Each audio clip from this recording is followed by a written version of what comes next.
A civil rights legend in our community says he hasn't seen this much civil upheaval, cries for change, and violent protests since the summer of 1968.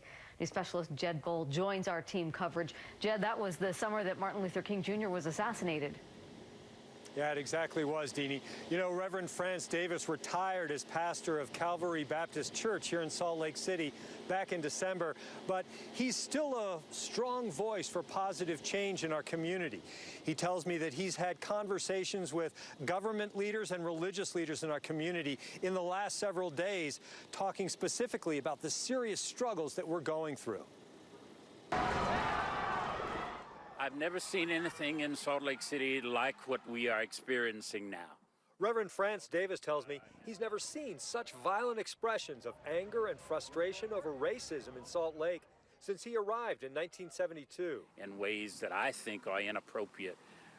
But maybe that's what it's going to take to get the larger community's attention. He never condones violence and thinks the majority of people protesting downtown Saturday were there to express themselves peacefully, just as Dr. King did when they marched together in the 60s. At that time, he believed our country was making real progress. And then when Mr. Obama got elected president of the United States, I knew we had arrived. But it seems that instead of having arrived, we are going backwards more and more. Reverend Davis says there are too many issues of racial injustice that America has not adequately addressed. We have never had the real conversation about race in this society where we've tried to come up with some positive solutions.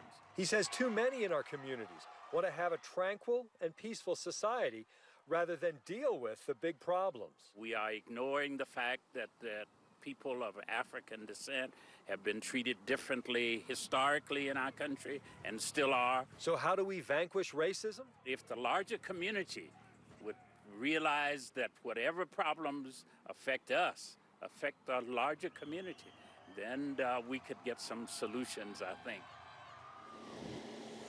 I also asked the Reverend what progress will look like, and he said that when we have police policies that have been created not just by law enforcement, but by the broader community, he says at that point we will know that we are making steps in the right direction.